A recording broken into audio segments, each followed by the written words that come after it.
Un encuentro que tenemos hoy, mañana, pero queremos abrirlo al público, invitadas con algunas instituciones como la FES, ASIC, Fundación CES, la Tindar y la Red de Justicia Fiscal, que son redes regionales. Y el motivo, bueno, básicamente es pensar una política fiscal. ¿Cómo pensar una política fiscal feminista? Con algunos temas que se están poniendo en la agenda cada vez más, de manera más importante, sobre todo después de la pandemia. La política de gasto, cómo pensar una política de gasto feminista, que desde un enfoque de género tenemos una historia mucho más larga con las políticas de gasto, tenemos metodologías de medición, damos más seguimiento, tenemos más datos. La política tributaria, que está recibiendo cada vez más atención, tanto a nivel interno como sus vínculos a nivel internacional. Hoy todos nuestros sistemas tributarios tienen algún tipo de nexo con el exterior. Después de la pandemia se exacerbó el endeudamiento público, con lo cual hoy también es una preocupación de después de 10 o 15 años en que no fue tema de discusión en nuestra región. Y ese endeudamiento público también está vinculado al endeudamiento privado de los hogares. Ya están apareciendo, frente a todo esto, están apareciendo nuevas formas de financiamiento, como las alianzas público-privadas, que nos plantean también un debate desde la mirada feminista. En todo esto, un proceso de financiarización de nuestras economías, incluyendo las políticas de cuidado. Se está haciendo cada vez más complejo esto de mirar la política fiscal desde un enfoque feminista. Y bueno, lo que nos trae hoy es tratar de pensar, de debatir, de discutir desde un enfoque distinto que nos ayude a visibilizar todos estos fenómenos y cómo los enfrentamos para garantizar fundamentalmente la garantía de los derechos y la reducción de las desigualdades. Así que hoy le doy la bienvenida a Corina, a Alma, a Sol, a Luisa y a Verónica a esta, llamémosle, conversatorio interactivo que esperemos que tenga una interlocución activa entre todas y todos. Bienvenidas.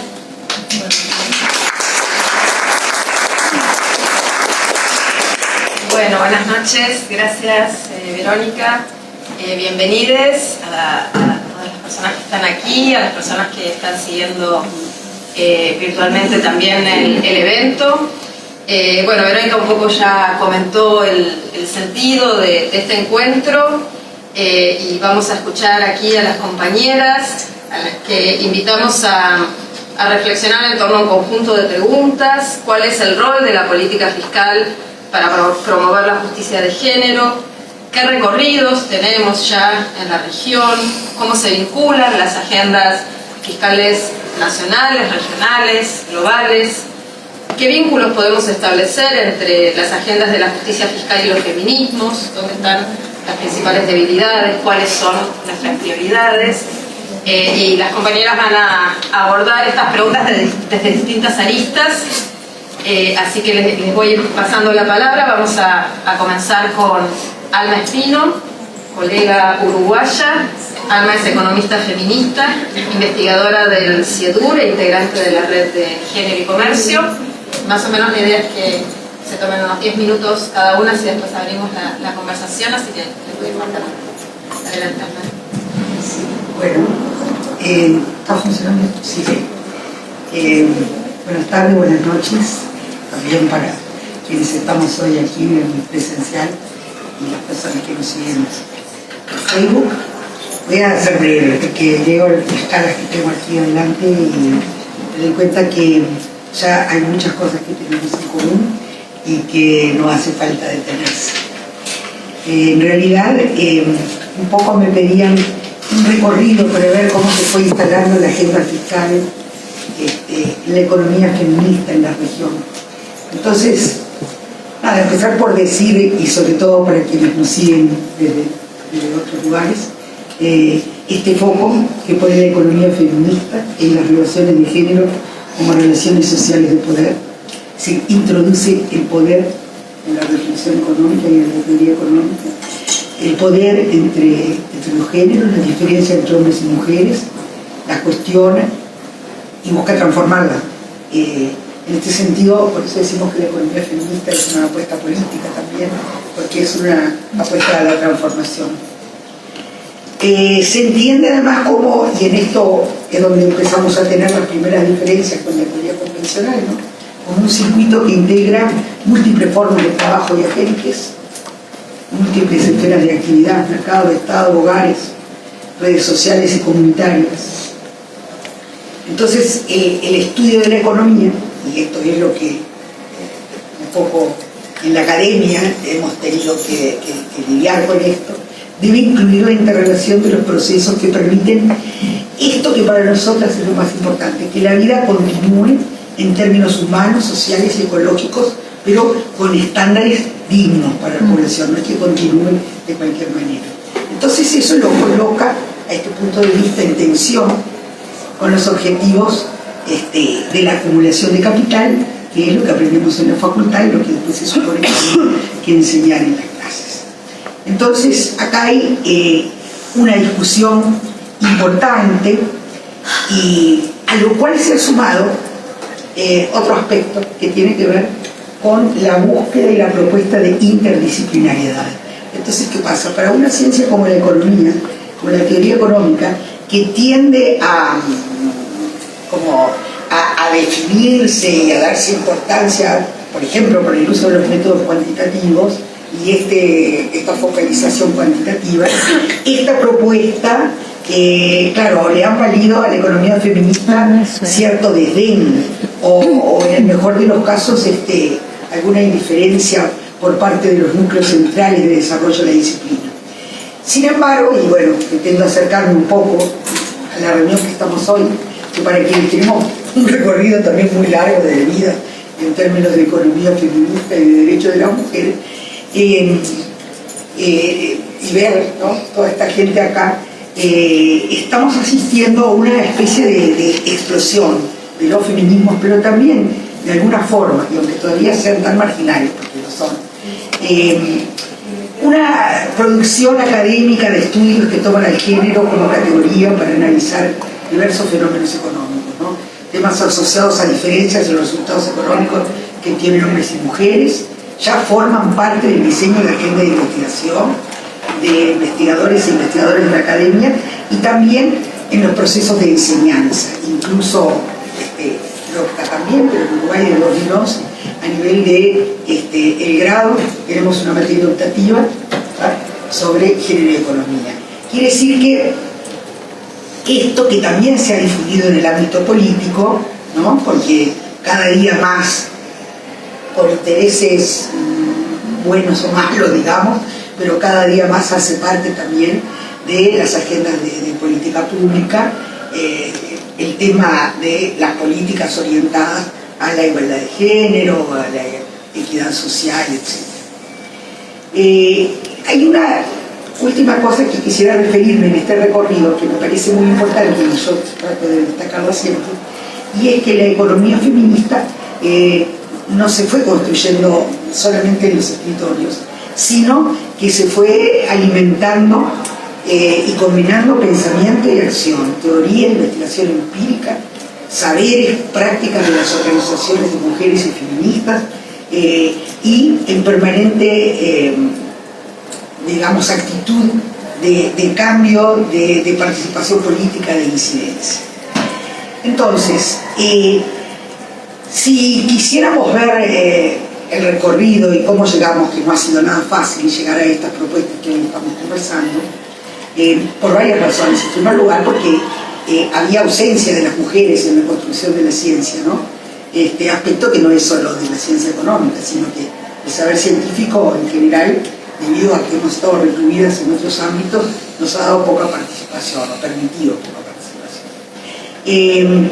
Por otro lado, la relevancia económica de las esferas que se asocian con la feminidad y con la vida concreta de las mujeres, tanto en el ámbito de lo privado doméstico, del hogar, son trabajos no remunerados, no entran en el mercado, no son considerados, quedamos de vuelta afuera también de la economía.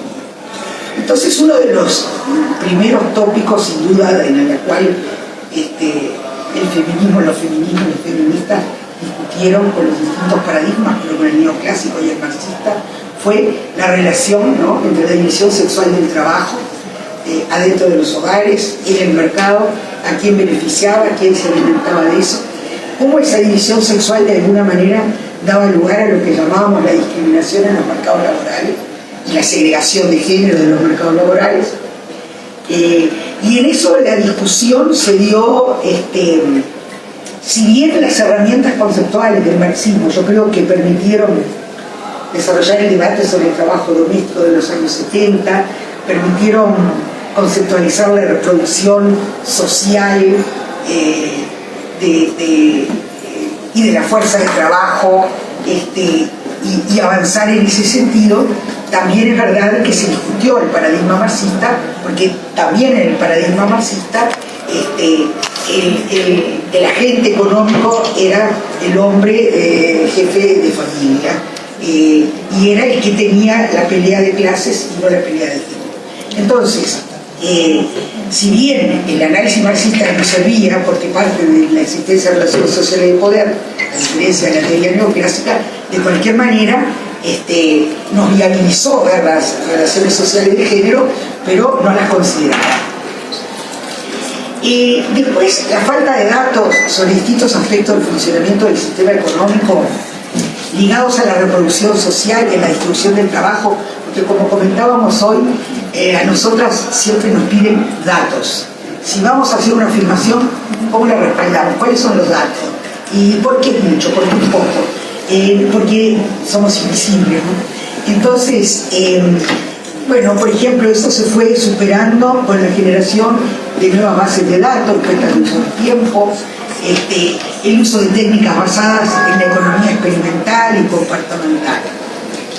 El interés del mercado laboral siempre fue muy importante dentro de los estudios de género, los estudios feministas, porque es donde teníamos más datos, donde teníamos como una relación más visible, más intuitiva incluso, con la problemática de género y la diferencia de género. Y diferentes aliados y aliadas, por ejemplo, del movimiento sindical, que nos permitían avanzar en esto. Incluso la investigadora Claudia Goldin dice: no sería exagerado sostener que las mujeres dieron a luz la economía laboral moderna, especialmente en relación al análisis de la oferta de trabajo. Es decir, ha habido todo un aporte adicional a los conocimientos sobre economía laboral que provienen precisamente de esa visión especial y crítica que hemos tenido. En los años 80, 90, las investigaciones tendieron a incrementarse en términos de tener una mirada más macro, ¿no? Porque los cambios estructurales en las economías, los fuertes efectos en la distribución del ingreso, la pobreza, la desigualdad social, bueno, ese contexto que se ha llamado neoliberal, económico y político, dieron lugar a programas de austeridad que permitieron estudiar cuál era el rol de las mujeres, no solamente por los impactos que recibían, sino cuál era su rol para sobrevivir las crisis y poder salir. En los últimos, yo diría que dos décadas, quizá un poco menos, el desarrollo de la relación entre desigualdades de género, perspectivas feministas, políticas macroeconómicas, se fue desarrollando con avances teóricos, muchas veces desde el norte, que a veces nos sirven más, a veces no tanto, pero más o menos se fue desarrollando. Y una de las, digamos, de las líneas de investigación y de acción política han sido los presupuestos públicos. A través del presupuesto público, bueno, las organizaciones sociales y de mujeres, las organizaciones feministas, han pretendido incidir en las políticas de gastos e ingresos de los estados. Fue más difícil y más reciente, y sigue siendo más difícil, por problemas técnicos, por una serie de cosas que probablemente se van a plantear en la mesa, porque hoy las hemos conversado, que tienen que ver con el secreto tributario, que tienen que ver con quién se beneficia y quién no se beneficia de las políticas tributarias actuales. Ha sido más difícil instalar esa discusión, una discusión que a algunas nos parece aburrido, a otras nos parece no sé qué. Sí, la verdad, hay que tener toda una parte jurídica. Hoy hemos comentado, y tal vez acá lo veamos, cómo hacemos para tener un diálogo con las organizaciones, con las mujeres, con los activistas, con las personas en general, respecto a la importancia de la tributación y cómo tantos obstáculos se pueden levantar para ello. Así que a mí me parece que este ha sido un gran avance, que podemos seguir avanzando, seguramente con algunas dificultades. Me parece que hace parte, y termino con esto, de tal vez dos dilemas que a uno se le puede presentar, sobre todo en la academia, ¿no? Es decir, si la investigación debería avanzar estableciendo una agenda propia, ¿no? Promoviendo la creación de grupos centrados en género, o apostar a la integración de la perspectiva de género y feminista en agendas ya legitimadas, ¿no? Es decir, ahí tenemos una cosa. Y la otra, que me parece capaz es más interesante, o por lo menos ayuda más a pensar, que se refiere a la agenda de investigación, ¿no? Y para colocar los temas tendremos que cambiar las preguntas y las hipótesis, porque hasta ahora vamos preguntándonos lo mismo que se han preguntado de repente en otros casos. Así que, nada, la dejo por acá.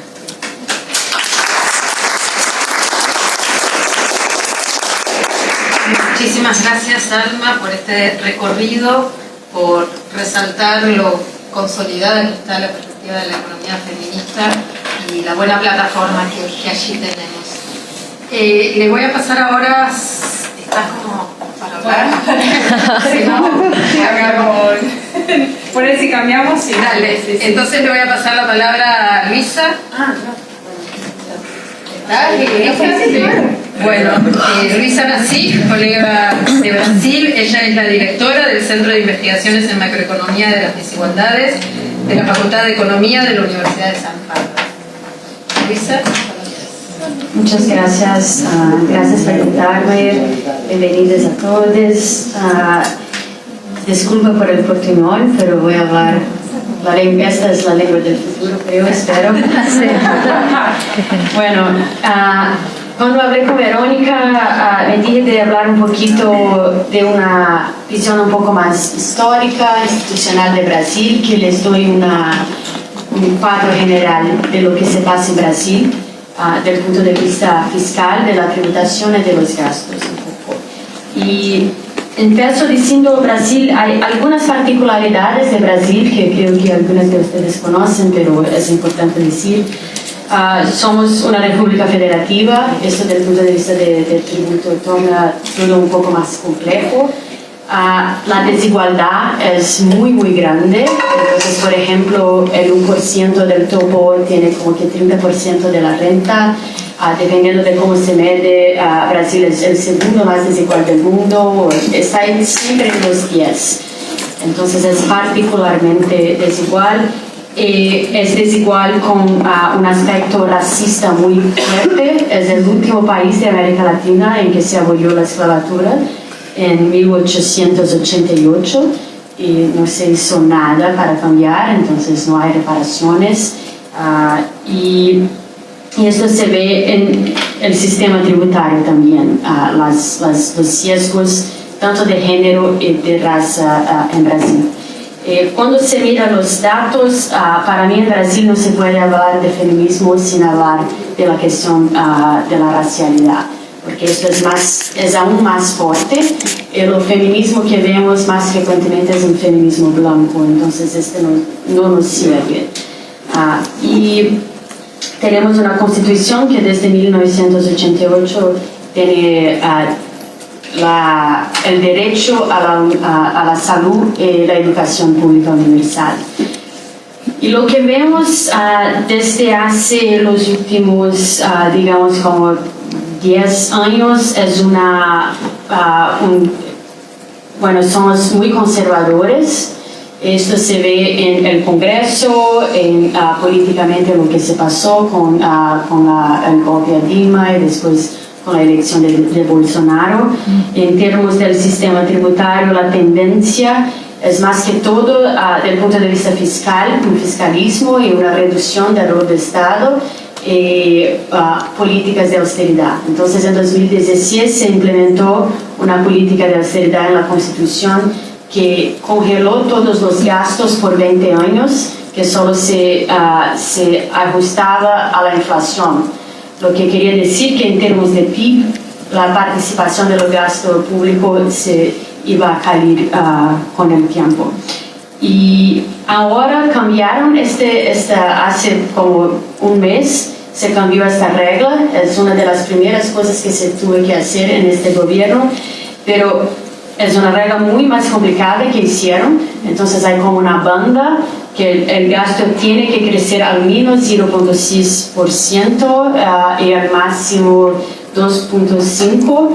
Y lo que pasa es que, bueno, hicimos muchas simulaciones y aún se espera que va a caer en términos de PIB la participación del gasto. Con esta nueva regla es un poquito mejor, pero tenemos algunos problemas. Por ejemplo, por cuenta de la salud pública y la educación pública, parte de los gastos ya están vinculados y ahora hicieron también un vínculo para la inversión.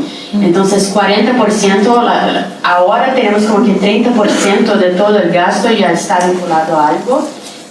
La simulación es que en 10 años esté como que 40% ya vinculado a algo, lo que torna muy difícil otras políticas ser implementadas y desde el punto de vista del presupuesto prácticamente impracticable. Y lo que decimos es que básicamente poco a poco la Constitución no cabe más en la regla fiscal, en el presupuesto, entonces estamos a veces negociando la regla y a veces lo que nos preocupa es que vamos a empezar a negociar la Constitución, los derechos, y esto no es bueno. Y entonces, desde el punto de vista ya del sistema tributario, lo que se ve es que no tenemos, desde el punto de vista de equidad vertical, el sistema es regresivo. Esto se pasa en el topo de la distribución. Básicamente tenemos una reversión de la incidencia de impuestos, porque el 0.05% del topo paga mucho menos impuestos porque no tenemos impuestos sobre la ganancia y los dividendos para la persona física desde hace 1996. Esto crea también, este es un estudio que hicimos, un problema de equidad horizontal, porque los blancos pagan menos impuestos, los blancos muy ricos pagan menos impuestos que los negros muy ricos en Brasil, exactamente por cuenta de dónde viene, de dónde viene su renta. Y el otro problema es que nuestro sistema es muy basado en los impuestos indirectos. Esto es un poco parecido con Argentina. Entonces, como que 15%, representa como que 15% del PIB, la recaudación solo de impuestos indirectos. Esto es más alto que la media de América Latina, pero es similar a Argentina. Y por cuenta de eso, hay algunos estudios que muestran también que hay un sesgo de género. Un sesgo obviamente de cuando se toma todo el sistema, la incidencia, eso lo torna muy regresivo, además de la regresividad por cuenta de la falta de impuestos sobre la ganancia. Y para hablar un poquito de tendencias, lo que se observa es que hicimos un estudio también que miramos todas las discusiones fiscales desde hace 1947. Y básicamente cuando había una tendencia anterior, que reglas que eran impuestas por cuenta de la justicia o por cuenta de la equidad pasaban más comúnmente como en 1950, y ahora lo que se ve es que normalmente las reglas son más neutras y las reglas son discutidas en términos del crecimiento económico y también en términos de la complejidad del sistema. Entonces, que se pasan reglas para modernizar el sistema. Esto es lo más común que se esté discutiendo en el Congreso. Y también se observa, estos son estudios de una cientista política brasileña, también se observa que la mayor parte de las discusiones en el Congreso de reformas tributarias son neutras o entonces para reducir la carga. Eso es como 70% de lo que se discute. Es muy difícil pasar en el Congreso cualquier que sea una reforma que aumenta la recaudación de impuestos. Y básicamente ahora están discutiendo una reforma neutra, que es la reforma de los indirectos, exactamente para tornar menos complejo el sistema. Entonces van a poner tenemos como muchos impuestos diferentes, indirectos, impuestos de servicio, de bienes, y ahora van a hacer un impuesto agregado, un IVA que se llama, sobre el valor agregado, que es un impuesto único para simplificar el sistema, pero será neutro desde el punto de vista de recaudación y de progresividad. Y después lo que dicen es que el próximo semestre van a empezar a discutir la tributación a la persona física. Esta es la más importante, en la que queremos que se aumente la progresividad en Brasil.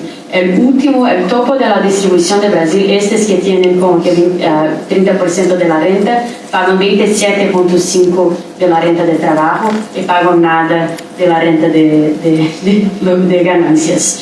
Entonces, hay un momento histórico muy importante para nosotros brasileños, porque exactamente por cuenta de la regla fiscal que se puso, que es una regla que solo vamos a ver un aumento de la participación del Estado, que es necesario para que la Constitución caiga, si podemos pasar una reforma tributaria que aumente la recaudación, y esto solo se puede hacer si cambia cuánto pagan los más ricos de la renta de trabajo y si se pone otra vez los impuestos a las ganancias. Y solo para finalizar, porque en el caso de Brasil yo creo que, como decía Alma, que hablar de la fiscalidad desde el punto de vista feminista, para mí, si hablamos un poco más de cómo reducir desigualdad, en el caso de Brasil me parece más fácil de pasar cosas y desde el punto de vista de progresividad.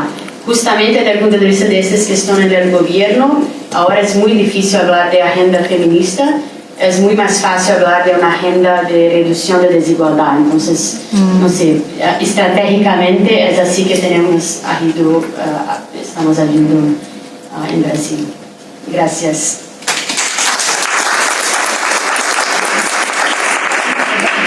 Muchas gracias, Luisa, por traernos la visión desde Brasil. Creo que en esta consolidación de la economía feminista de la que nos hablaba Alma, una pata que siempre tuvimos un poco renga era la inclusión de Brasil, ¿no? La inclusión del portugués.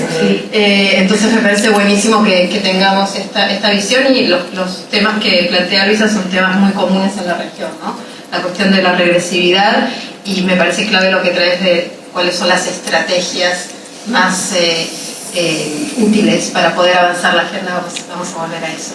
Le pasaría ahora la palabra a Verónica Grondona, colega de aquí de Argentina. Verónica es economista, investigadora del Centro Cultural de la Cooperación, de esta casa, y es exdirectora de Fiscalidad Internacional de la FIN. Le pasamos la palabra. Bueno, gracias. Perdón, esto de ser organizadora acá también me ha tenido un poquito. Exactamente. Así que bueno, la verdad es que agradezco la invitación a formar parte del panel, también el resto de los organizadores y las organizadoras. Y bueno, un poco cuando charlaba con Vero Serafini, o cuando surgió esta actividad, ¿no? Me proponían hablar sobre fiscalidad internacional. Así que justamente algunas de las cuestiones que se trajeron, ¿no? Tenían que ver hasta ahora con la recaudación y no solo, ¿no? Sobre distintas maneras, ¿no? de abordar la agenda feminista, y una de ellas es desde el punto de vista de los recursos, tanto a partir de propuestas, por ejemplo, de otro tipo, ¿no? De aumentar los tipos impositivos, de mejorar la progresividad también del impuesto, pero también no puedo hablar en el sentido de la recaudación, ¿no? Hace algunos años habíamos hecho un trabajo con Corina y con Nicole sobre flujos financieros ilícitos que socavan la equidad de género, y un poco dije, bueno, voy a revisar las recomendaciones que teníamos ahí, que muchas de las cuales eran sobre aspectos internacionales, sobre fiscalidad internacional, ¿no? Para ver en qué avanzamos y dónde estamos hoy con estas cuestiones que planteábamos ahí, ¿no? Entonces, desde el punto de vista de la fiscalidad internacional, bueno, es un tema enorme que podríamos hablar en un seminario completo sobre ello, pero hay algunas cuestiones que nos afectan particularmente como países en desarrollo que somos, ¿no? Y en esta región también en particular, ¿no? Por ejemplo, una de las cuestiones que nosotros observábamos tenía que ver con los convenios para evitar la doble imposición, ¿no? Y las redes de convenios. Argentina no es uno de los países que tenga mayor cantidad de convenios, pero sí hay una suerte de presión mundial, ¿no? Que para la firma de estos convenios, en los cuales al final se termina, digamos, los convenios se promueven con el fin de atraer capitales, y eso es uno en general habla con cualquier persona experta, digamos, o que trabaje en temas de fiscalidad internacional. De hecho, muchas oportunidades son defendidos como una manera de atraer capitales del exterior, pero para los países que tenemos, donde no tenemos una alta concentración de casas matrices, ¿no? En nuestros países, o de sujetos que estén en una condición de residencia en relación con el convenio, entonces nos encontramos en general terminando cediendo potestad tributaria a través de los convenios para evitar la doble imposición, ¿no? Y de hecho eso es una cuestión compleja, ¿no? A nivel para todos los países, porque en general, digamos, esto, como decía, se discute en relación con una agenda, que es la de atraer capitales, y no en relación con otra agenda, que es la de mantener, ¿no? Los niveles de recaudación. No quiere decir que las personas igual las discutan por ahí no puedan estar en ambos roles a la vez y no las tengan en cuenta para nada, ¿no? Eso se tiene en cuenta, en un país como Argentina se tiene en cuenta, pero los incentivos pasan por otro lado, ¿no? Entonces, de hecho, aquí en nuestro país, durante la gestión macrista, digamos, en el gobierno anterior, se firmaron una cantidad de convenios para evitar la doble imposición, varios, de hecho no recuerdo si fueron 6 o 7 convenios que se firmaron, que están pendientes de ratificación aún, pero con protecciones por ahí como Emiratos Árabes, ¿no? Con Qatar, con Luxemburgo, son algunos también, está China, Turquía, entre otros de los países, ¿no? Pero bueno, esa es una cuestión que todavía, digamos, sobre cuestiones que mencionaban antes también, de traer de la agenda, del resto de las agendas, ¿no? Por ahí de la agenda de justicia fiscal o de la agenda de fiscalidad internacional. Bueno, esta es una cuestión que sigue requiriendo cierta profundidad. Otra cuestión que nosotros teníamos también ahí como recomendación y que tiene que ver por ahí con la obtención de datos para cómo aumentar la recaudación. Bueno, las administraciones tributarias, digamos, hoy estamos ya hace mucho tiempo, ¿no? Pero en un mundo globalizado en el que operan en nuestros países multinacionales que operan en todas partes del mundo, y también no solo, digamos, de eso desde el punto de vista del capital, pero también desde el punto de vista de las personas humanas, la verdad, personas que hoy uno googlea jurisdicciones de nulo baja o si alguien quiere googlear paraísos fiscales, de hecho aparecen incluso muchas publicidades de cómo abrir una cuenta en una jurisdicción que podría ser opaca. Bueno, hoy también, por más que sea eso, también estamos en una situación bastante particular porque las administraciones tributarias quizás cuentan hoy con más información de la que nunca han tenido, ¿no? Porque a partir de los convenios de la Convención Multilateral y de los convenios para intercambiar los acuerdos para intercambiar información, como información de cuentas financieras, hoy tenemos información, un país como Argentina tiene información de más de 100 países. Esto no quiere decir que para los países en desarrollo, digo, y pensando que esto es una agenda regional, estamos acá discutiendo también situaciones de la región, que esto sea fácil de explotar, ¿no? Esto, no. Para los países en desarrollo es un desafío explotar esta información, ¿no? De hecho, muchas veces pasa cuando uno va a algún foro internacional esto, se encuentra a quienes venden los productos, los paquetes para explotar esta información, y en realidad en general el objetivo no es explotarla, es bueno, bajemos la información y después vemos qué hacemos, ¿no?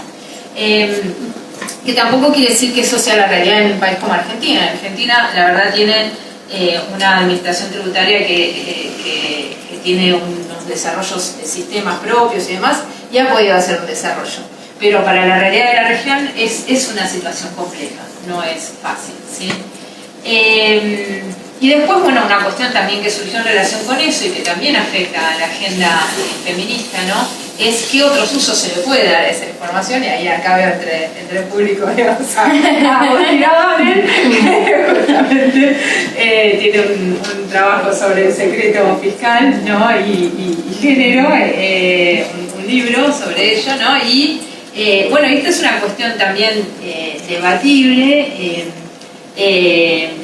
también, digamos, porque bueno, los convenios, los acuerdos que uno firma tienen determinadas restricciones, entonces quizás uno se tiene que plantear desde el comienzo, ¿no? Desde la firma de esos convenios, cuáles son las otras posibilidades de uso, ¿no? ¿Qué otros usos se le puede dar a la información? Que incluso es interesante, porque hace poco también me encontraba hasta con una capacitación sobre explotación del intercambio de información, y donde decían, bueno, la información puede ser utilizada para, por ejemplo, en el caso que haya, ¿no?, una situación de un divorcio, ¿no?, un juicio, digamos, por un divorcio, y que el sujeto, digamos, el marido haya escondido el dinero en una cuenta offshore. Bueno, la realidad es que la información del intercambio de información no puede ser utilizada para ese fin, ¿sí? Está limitado el uso a un uso fiscal. Entonces, bueno, hay que pensar de qué otras maneras acceder a esa información. Pero también hay otras cuestiones que están pendientes en la discusión internacional, porque lo único que hay, digamos, los grandes digamos, en relación con personas humanas, no, un sujeto, digamos, que quiere esconder su patrimonio no solamente oculta dinero, sino que también oculta otro tipo de bienes. Y sobre esos otros tipos de bienes sí que estamos a nivel regional y a nivel internacional un poco más limitados, y parte de la agenda internacional bueno, habla de la creación de un Global Asset Register, un registro de activos globales, por ejemplo, o un intercambio de información, aunque sea de bienes muebles e inmuebles, ¿no? Y esas cuestiones sí que, digamos, ya son un desafío para la región también, desde el punto de vista de la creación de registros locales, ¿no? de registros de activos, de bienes muebles e inmuebles, incluso a nivel local, ni hablar a nivel de acceder a nivel internacional, ¿no? Bueno, hay otras cosas que sí, digamos, una cuestión que mencionaba Vero en la introducción también tenía que ver con las alianzas público-privadas, ¿no? Otras cuestiones que quizás en la región no han aprendido mucho y que en otras regiones sí, en Europa sí, por ejemplo, es en lo que tiene que ver con el intercambio de información. Por ejemplo, los informes país por país, en Europa ha decidido salirse de la agenda de tributación y decir, esto tiene que ser público, punto. No pasa por tributación, sino que la información respecto de dónde operan las multinacionales, cuántos ingresos tienen, ganancias, cantidad de empleados, cantidad de activos, esto no es una cuestión tributaria, es una cuestión ya más de transparencia corporativa, y por lo tanto, si una empresa quiere operar en este territorio, tiene que poder presentar esta información y la misma tiene que ser pública, ¿no? En el caso de Europa lo hace para grupos multinacionales que facturen más de 750 millones de euros, no para todos, también vale decirlo, ¿no? Pero de todas maneras, bueno, eso es una cuestión que aquí que no la tenemos del todo en la región, esa discusión. Y creo que por ahí se puede traer, ¿no? Porque cuando hablamos de determinados, por ejemplo, de explotación minera, de determinados explotación de bienes primarios, de extractivas, ¿no? Que pueden tener tienen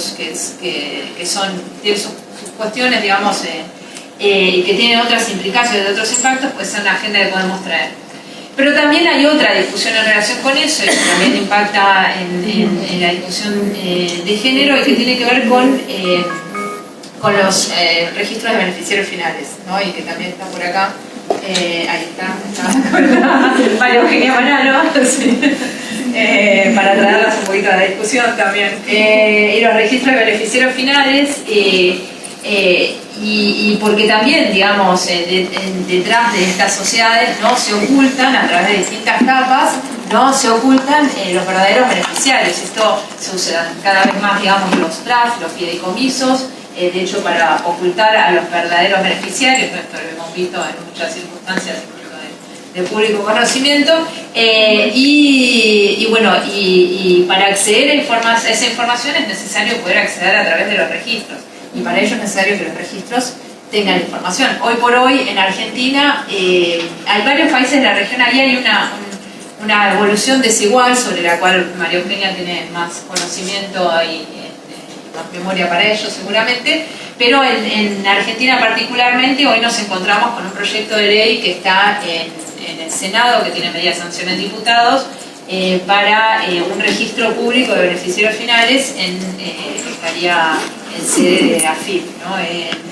Porque AFIP ya ha avanzado con el registro, y entonces sería un poco levantar el secreto de ese registro para el público en general, ¿no?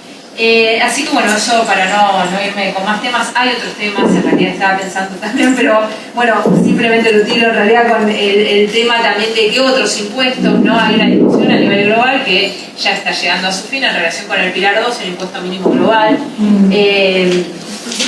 Y eso creo que a nivel regional también puede combinarse. No es una propuesta perfecta, no es la mejor propuesta que querríamos los países en desarrollo, pero es la propuesta que está, que ha sido más o menos consensuada a nivel internacional y que va a ser implementada, y que nos la van, digamos, cuando lo implementen los países que tienen casas matrices, a los fines de gravar como mínimo con un 15% las ganancias en todas las filiales que han tenido al final. Si nosotros tenemos, que es la otra cuestión que no abordé, pero está ahí también, si tenemos exenciones impositivas que reducen la tasa efectiva por debajo del 15, al final vamos a estar viendo un traslado, ¿no? Una transferencia impositiva, ¿no? Hacia estas otras jurisdicciones, hacia estos otros países. Entonces, al hablar de otros nuevos impuestos y aumento de la recaudación, quizás podemos hablar de cómo vamos a implementar esto, que el Pilar 2 de hecho viene con una cláusula que se llama Qualified Minimum Tax, una cosa así, un impuesto mínimo cualificado, que en la propuesta normativa que tienen, ¿no? Que se discute en el marco inclusivo de la OCDE sobre esto, dice, bueno, las jurisdicciones podrán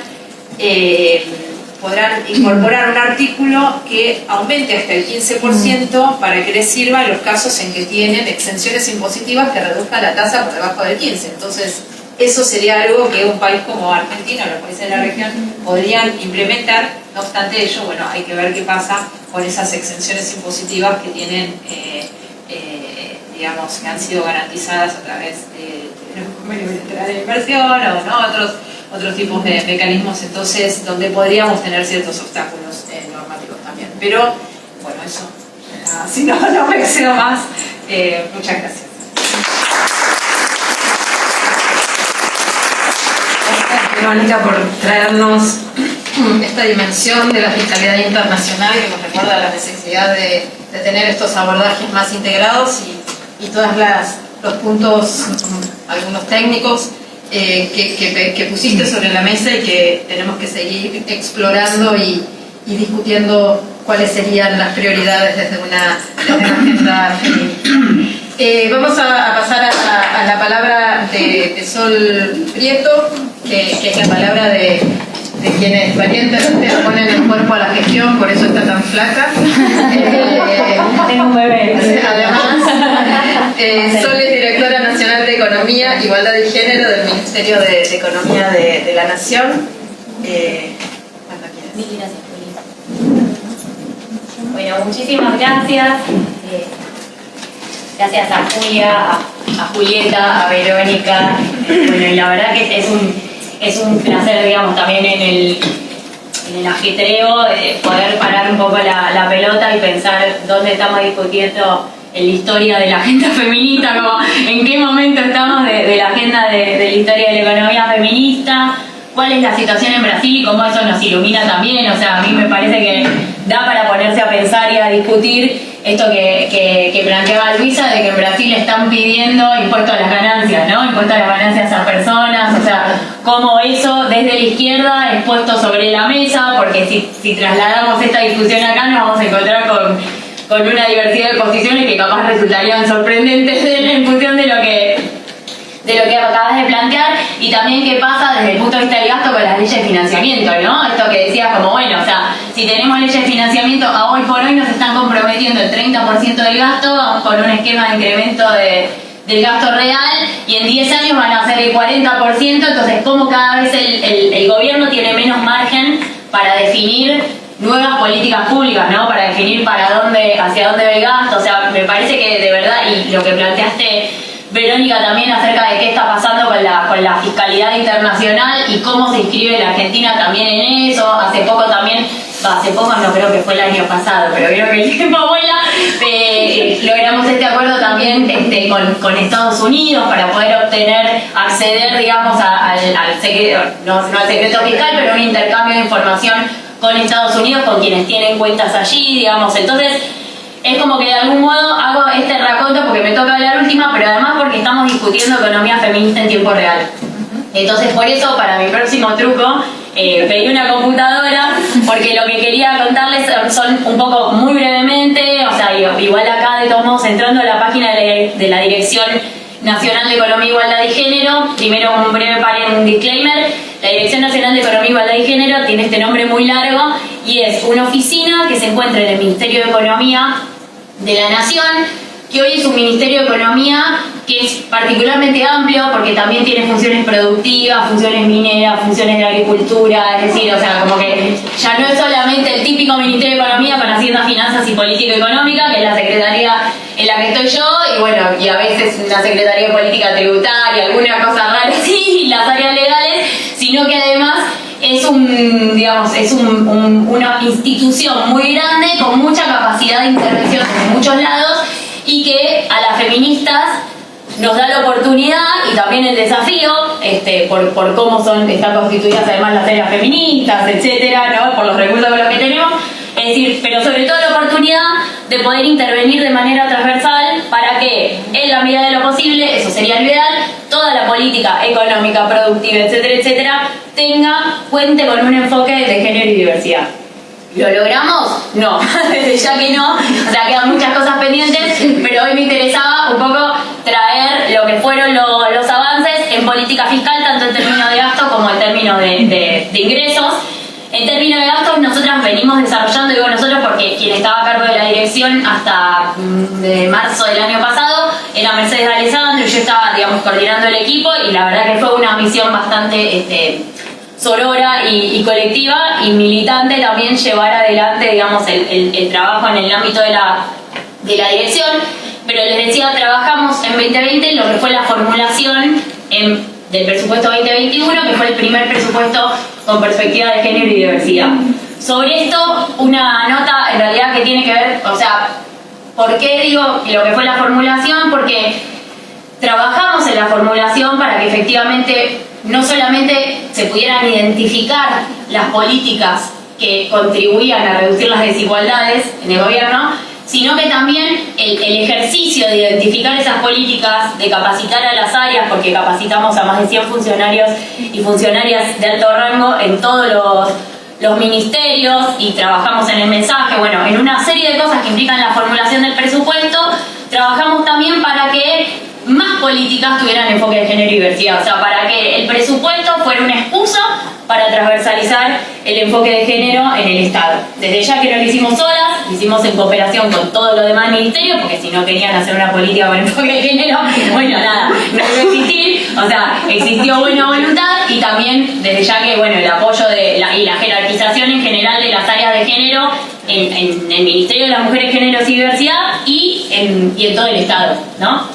Esto, no, ahí lo volvió. Entonces, ahí hicimos un breve trabajo porque justo acá se mencionó la cuestión de las metodologías y los enfoques teóricos que vienen por ahí del norte global o que vienen, no necesariamente del norte global, pero sí por ahí enlatados de los organismos internacionales. Y a mí me parece que ahí sí es importante marcar que nosotras nos dimos un esfuerzo de algún modo poner en cuestión el enlatado que venía, que era el enlatado, lo digo sin problema porque digamos no es un problema de la CEPAL, ¿no? El enlatado de las autonomías, el enfoque de las autonomías, porque nos parecía que ese enfoque merecía, digamos, ser puesto en cuestión y ser contextualizado de acuerdo a los avances que dio el feminismo en nuestro país. ¿Cuáles fueron? Bueno, muchísimos, pero que para mí lo más importante me parece, todos más o menos saben lo que es el enfoque de las autonomías, ¿no? O sea, bueno, es una serie de indicadores de autonomía económica que tiene varios indicadores que tienen que ver con el uso del tiempo, con la desocupación, si no me equivoco, y los ingresos propios. Acceso a ingresos propios, ahí está.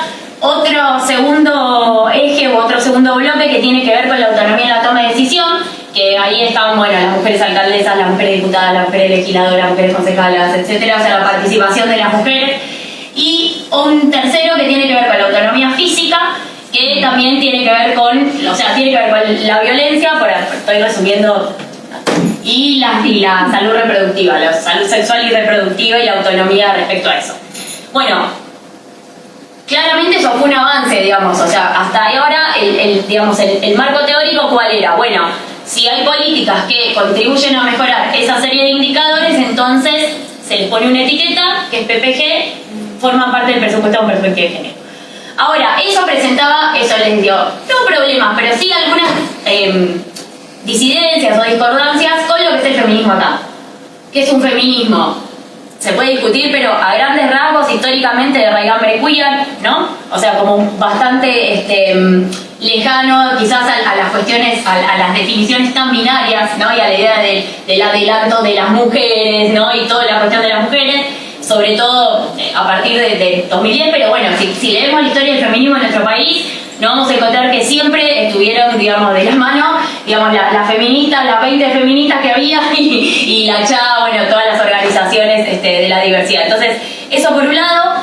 Por otro lado, una cuestión que quizás parece superflua, pero no la es, que es que en Argentina, no solo el feminismo, sino en general todos los movimientos populares y de cambio social tienen una raigambre igualitarista muy fuerte. O sea, para la Argentina y también para el feminismo argentino, la cuestión de la igualdad es muy importante que esté en el centro, a tal punto que incluso cuando fuimos a discutir una cuestión de autonomía importantísima que nos organizó a las mujeres durante décadas, como fue el aborto legal, lo discutimos desde un punto de vista igualitario. Decíamos, bueno, las pobres mueren abortando en la clandestinidad, las ricas viven porque abortan en una clínica, etc. Entonces, nos parecía importante, esto quizás es lo más relevante de esto de la metodología, poner la cuestión de la igualdad en el centro de la discusión y en el centro a la hora de identificar a las políticas que entonces contribuyen a reducir la desigualdad.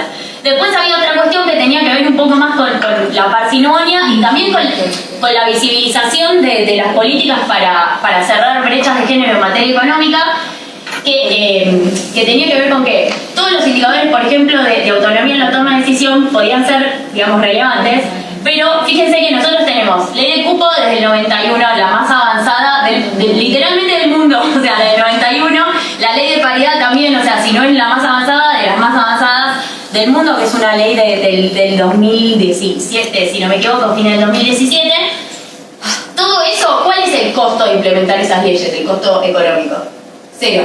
¿sí? O sea, uno puede identificar las metas físicas, lo que sería en términos presupuestarios, pero en términos presupuestarios todo eso no significaba nada. Entonces era importante también poder organizar, o sea, poder visibilizar y pensar las políticas de manera transversal, poniendo cuestiones que para nosotros eran centrales, como las brechas en el uso del tiempo, el acceso al mercado de trabajo, etc. Entonces, a partir de esas premisas que surgieron de un diálogo, por eso lo nombraba lo de la CEPAL, ¿no? Que surgieron de un diálogo constructivo con una metodología que ya existía, pudimos elaborar esta metodología y trabajar en la formulación del primer presupuesto, que desde el mensaje tuvo, digamos, comprendió de manera transversal todo lo que son o sea, todos los temas que aparecían en el mensaje fueron tratados desde un enfoque de género y de diversidad. Y como les decía, bueno, implicó un trabajo muy fuerte que no fue solo de escritorio, por así decir, sino de acompañar a las áreas sustantivas que diseñaban las políticas públicas para ver qué vuelta le podíamos dar para que estas políticas tuvieran enfoque de género y diversidad. Nuevamente, ¿tenemos la política perfecta de transversalización? No, pero ciertamente fue un avance y fue una excusa para poder poner en el centro del debate este tema, ¿no? Bueno, o sea, ¿cómo hacemos esta política de asistencia? O sea, como, bueno, repartís colchones y heladeras, bueno, pero vas a repartir lavarropas también porque eso sirve para reducir el tiempo de trabajo doméstico no remunerado. Y así, bueno, imagínense, para todas las áreas, ¿no? Y luego de ese trabajo, lo que logramos fue el año pasado publicar, a ver si lo encuentro por acá, bueno, acá, Economía, Igualdad y Género, esta plataforma, que se las recomiendo, que solamente se las quería mostrar, porque no me quiero extender mucho, ahí la pueden ver.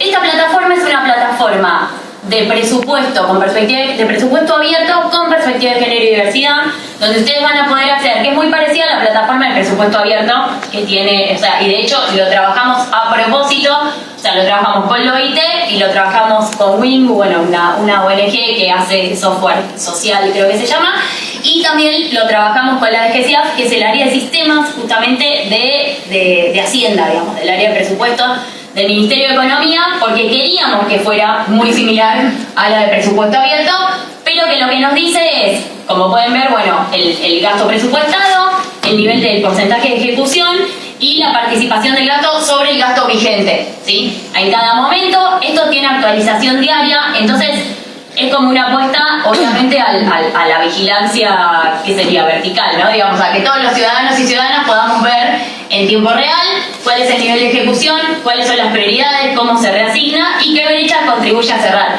Acá podemos ver esta rayita que está abajo, que es la que estoy marcando, nos dice el porcentaje, digamos, que cierra brechas de todo el presupuesto, pero también acá, si quieren, después pueden jugar, lo recomiendo bastante, uno puede pasar bastantes horas en esto.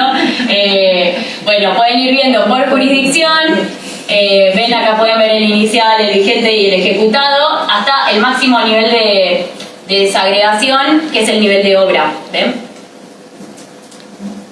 Fortalecimiento, por ejemplo, acá. Bueno, acá tienen bastantes problemas, este programa siempre tiene bastantes problemas de ejecución. Entonces acá, este es el para qué se gasta, y acá tienen el quién gasta, donde pueden ver cómo se distribuye entre las distintas jurisdicciones. Ya me apuro, después te cierro con el impuesto rápido y ya está. Entre las distintas jurisdicciones, cómo se distribuye lo que es el gasto con perspectiva de género. Acá pueden ver que el Ministerio de Trabajo, bueno, tiene adentro a la ANSES, o sea, tiene adentro todo el sistema previsional, entonces todo lo que es jubilaciones vía moratoria previsional, que bueno, que es un reconocimiento del trabajo remunerado, no remunerado, hecho a lo largo de toda la vida, bueno, la asignación universal por hijo, muchas políticas muy importantes, están todas en la ANSES, por eso es casi el 80% del gasto depende del Ministerio de Trabajo, del cual depende la ANSES. Y además, acá, como para aprovechar, digamos, que teníamos esta plataforma y contribuir a un poco a institucionalizar la metodología que creamos, se pueden ver las brechas, yo les decía, las brechas que tomamos como indicadores para decir esta política, digamos, contribuye a cerrar brechas de género o no, que son las brechas de tiempo y cuidados. Acá tomamos 3 indicadores, que son la participación, la intensidad, perdón, la participación no, la distribución, la intensidad horaria y la participación en el trabajo doméstico no remunerado. Las brechas laborales, que bueno, tomamos varios indicadores, y acá lo pueden ver, esto igual dice 2021, pero pueden ver todas las series del 2017 o agarrar el último dato disponible, y tienen la actividad, bueno, y todo en jóvenes, ¿no? Menores de 30, jóvenes para el INDEC. Yo soy joven, nosotras todas somos jóvenes, igual. Empleo, desocupación, bueno, y informalidad, bueno, que son las brechas laborales, las principales que tomamos, no son obviamente las únicas, pero sí son las más relevantes. Y las brechas de ingreso, que las pueden ver acá, que son el total individual, el de la ocupación principal, la brecha salarial, y el informal, que siempre lo tomamos como indicador. Y después acá, a través de esto, pueden acceder a datos sobre violencia de género y a datos sobre que tienen que ver con lo que sería para la CEPAL la autonomía, la salud sexual y reproductiva. Así que un poco les quería dejar por un lado esta herramienta, y por otro lado comentarles algunos cambios en los que estuvimos trabajando a lo largo de estos años en el sistema, en las leyes tributarias. Igual si me pasé, ¿puedo cerrar? Bueno, puedo hacerlo también. Bueno, primero, respecto a los impuestos a las ganancias a personas, trabajamos para que existiera, además, actualmente hay una suerte de reconocimiento, digamos, de los cuidados. Esto Corina escribió sobre esto en el 2007. Entonces, de ahí sacamos esto, pero también me parece importante porque vos planteabas el tema de la historia. Bueno, o sea, mucho tiempo después, muchas cosas que dijo Corina las tratamos de llevar adelante. Y entonces trabajamos, perdón que me fui por ahí, me acordé del paper, era muy bueno. Trabajamos en justamente poder implementar algo así como una deducción por cuidados en lo que es el impuesto a las ganancias a las personas, ¿no? Porque actualmente, ¿qué pasaba? Sí existe algo parecido, un reconocimiento de eso, que es un incentivo en realidad para la registración de trabajadora de casa particular, que es la deducción por trabajadora de casa particular. Pero por jardines materno-paternales, no había nada. Entonces, bueno, se incluyó, digamos, un cambio para poder deducir el jardín en caso para niños y niñas menores de, creo que son de 4 años, que es cuando empieza la escolaridad obligatoria. ¿4 son? Sí. 5. Obligatoria 4. 4. En segundo lugar, trabajamos en lo que fue también un cambio en la ley de ganancias empresas, para también tener deducciones de contribuciones, en términos de contribuciones patronales, para los casos en los cuales en los directorios de las empresas se incorpora a mujeres o a personas trans. Después también en el marco de lo que fue la emergencia por el COVID, salió un régimen especial, que esto creo que fue no me acuerdo si 2020 o 2021 ahora, pero un régimen especial de incentivo para las provincias del norte grande, que eran las provincias que venían más lentas en lo que era la recuperación del empleo formal. Y allí también lo que hicimos fue hacer, o sea, es básicamente una reducción de contribuciones patronales para todas las personas que se contraten en la producción de bienes, pero lo que hicimos fue incrementar la reducción para el caso de contrataciones de mujeres y de personas trans. Y eso la verdad es que, si bien no tuvo un impacto gigante, lo bueno es que sí generó bastantes puestos de trabajo en la producción de bienes, que en general hay pocas mujeres y personas trans, ni hablar. Luego, la ley de cupo trans, esto todavía estamos trabajando en la reglamentación junto con el área de diversidad del Ministerio de las Mujeres, Géneros y Diversidad, porque tiene una parte, además del cupo laboral en el Estado, tiene una parte justamente de creación de incentivos para la contratación de personas trans por parte de pymes, sobre todo.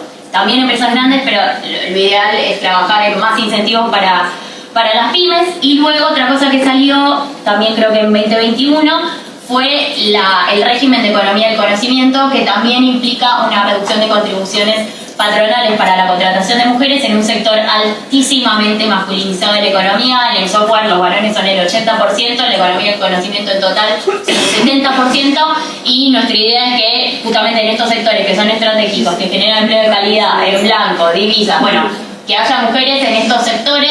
Entonces nuestra idea es poder llevar, digamos, este trabajo que hicimos en el marco del régimen de economía del conocimiento a otros sectores, tales como que, esto obviamente abre una discusión política amplia, pero tenemos la convicción de que es importante avanzar en eso, como la minería, en especial en el sector del litio, que es un sector que, digamos, que todavía tiene todo, digamos, para poder crecer, donde todavía las cartas no están jugadas de una manera tan brutal. O sea, actualmente en el resto de la minería las mujeres son el 10%, entre el 10, el 15% como un montón en Salta, si no me equivoco, y la idea es poder avanzar no solamente en incentivos para las empresas, sino sobre todo para las empresas proveedoras que son pymes. O sea, es decir, para las empresas mineras ni hace falta que les diga en este lugar que no les hace demasiada diferencia una reducción de contribuciones patronales, porque lo que pagan en salarios es muy poco en relación al gasto total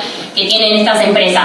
Pero para las pymes esto sí puede hacer una diferencia y esto puede representar un cambio de muy alto impacto en las regiones en las cuales se puede desarrollar el litio. Así que bueno, nuestra idea es, dentro de lo que, bueno, esperemos tener, digamos, los consensos, la fuerza y el contexto este año para poder avanzar más en la discusión de cómo podemos incluir a más mujeres en los sectores estratégicos y dinámicos de la economía.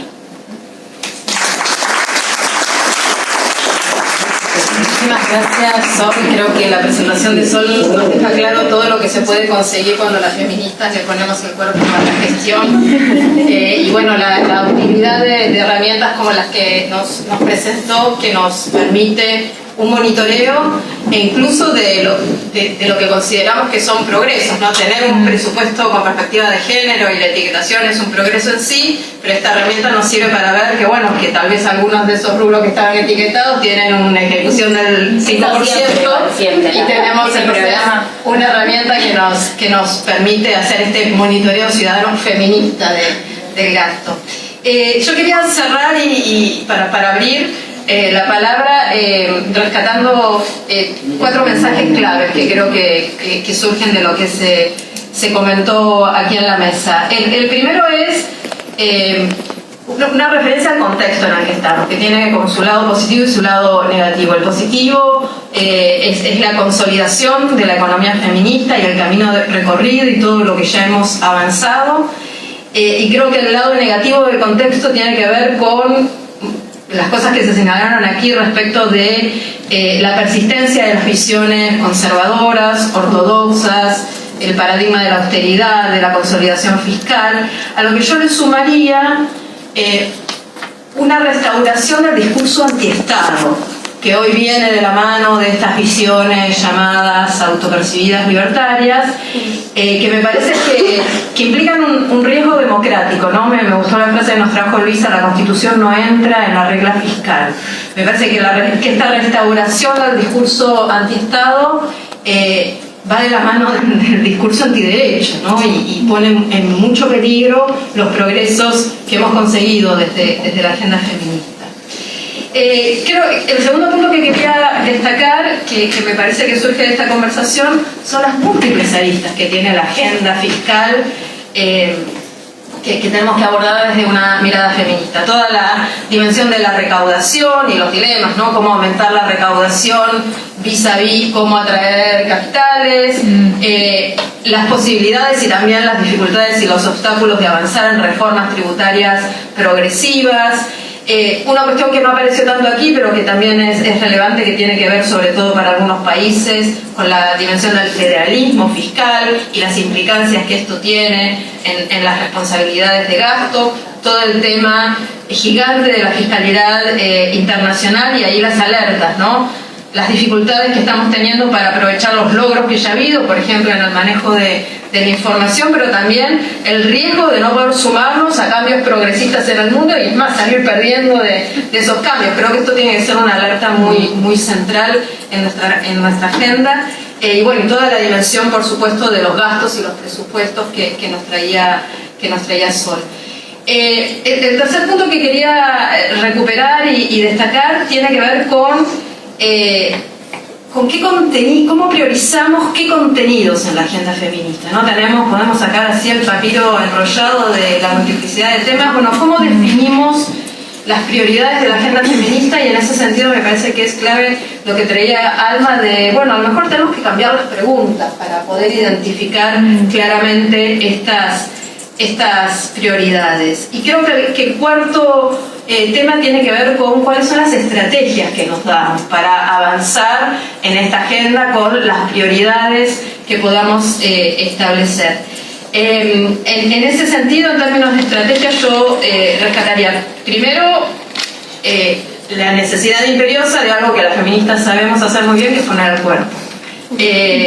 Los logros en la gestión que nos traía, algunos ejemplos nos traía Sol, tiene que ver con que ha habido feministas en la gestión. Alma me decía, pero esa dirección está en el Ministerio de Economía. Sí, porque en el Ministerio de Economía se habitó con feministas y bueno, creo que eso es una parte central de nuestra estrategia. El segundo tema es cómo navegamos los dilemas, ¿no? Esto que traía Alma, agenda propia o sumarnos, transversalizar agendas legitimadas, lo que nos traía Luisa.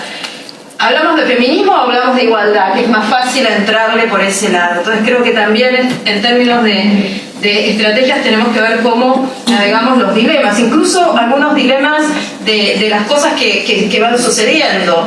Implementamos una exención en el impuesto a las ganancias para cuidados, beneficiando a sectores medios, o exigimos no sé qué para tener más financiamiento para aumentar la inversión en infraestructura de cuidado. Creo que son dilemas a los que nos enfrentamos todo el tiempo y que tenemos que ver cómo navegarnos. Y lo último que quería decir, que creo que es aquello en lo que nos falta todavía mayor reflexión, que tiene que ver con la economía política de las reformas necesarias.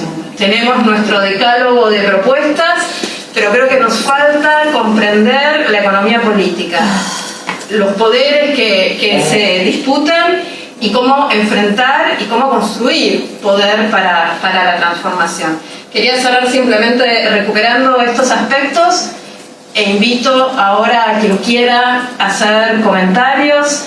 Que estemos aquí en la mesa es una pura casualidad, hay mucho saber de ese lado, así que quienes quieran contribuir desde sus lugares de trabajo, de reflexión, algunas de las cosas que ya se mencionaron y que se pueden profundizar.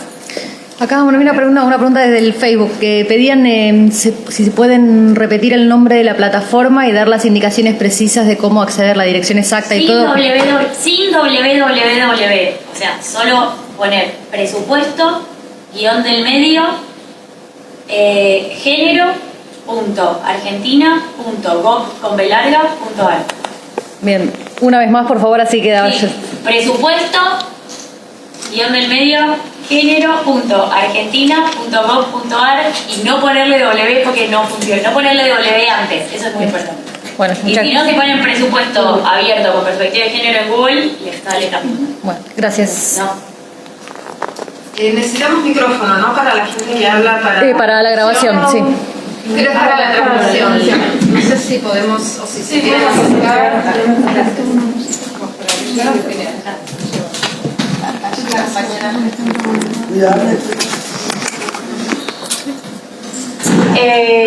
No, me parece muy interesante, pues obviamente todas las intervenciones creo que sirven para ilustrar como un pequeño estado del arte, ¿cierto? Pero que le ayuda como que uno se pueda ubicar en un tiempo y contexto desde una mirada quizás histórica, pero también coyuntural. Me llamó mucho la atención todo lo que propone el Ministerio del Trabajo en Argentina, ¿sí? De la economía, porque tiene como unos visores, bueno, me parece que es muy claro, pero me llamó la atención lo de las MIPYMES. ¿Y por qué quiero centrarme ahí? Porque especialmente en Colombia pues no tenemos una tributación justa para las pequeñas y medianas empresas. Tanto las pequeñas empresas como las grandes empresas pues tributan prácticamente lo mismo y uno de los requerimientos por parte de la sociedad civil y de las organizaciones como Sede Trabajo, que llevamos mucho tiempo trabajando todo lo relacionado con el mercado laboral, era que en la reforma tributaria tenía que existir una tarifa diferencial para las pequeñas y medianas empresas, porque no se le puede depositar toda la responsabilidad al empresariado de que contrate o que tenga una contratación diferencial o una contratación con enfoque de género. en Colombia este sector de las pequeñas y medianas empresas está mayoritariamente liderado por mujeres y no alcanza a pasar la curva, o sea, a sobrevivir después de la inversión que hacen, muchas quiebran. ¿Y por qué quiero decir esto? Porque además de eso, pues digamos que si se les propone a las empresas, a las MIPYMES, se les propone unas extensiones para que en lugar de contratar hombres, contraten a mujeres. Y eso a mí me parece que es una discusión que hay que dar, porque me parece que también es preocupante que se esté democratizando el desempleo, ¿sí? Y eso es muy complejo porque no se soluciona el problema de fondo. O sea, se contratan más mujeres, pero se están desempleando también hombres.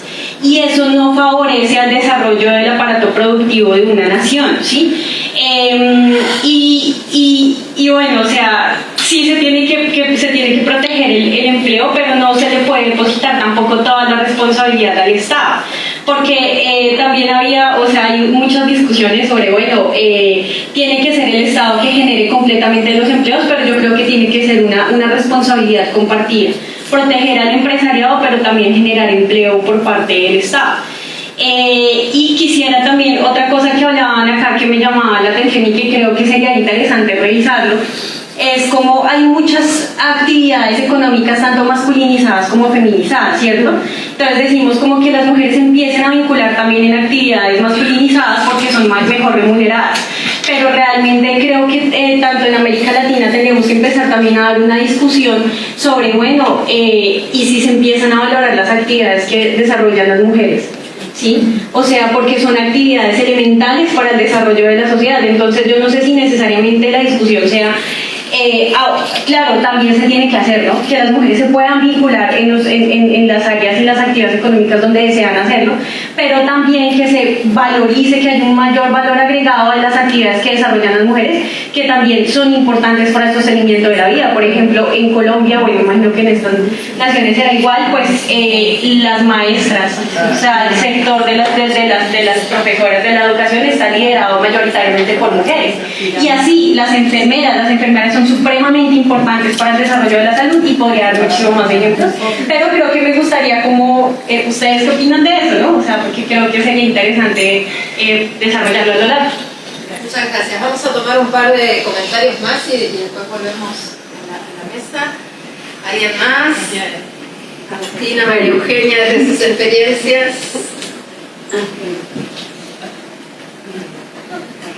Porque yo soy corte del calentamiento. Bueno, buenas tardes a todas y a Adri también.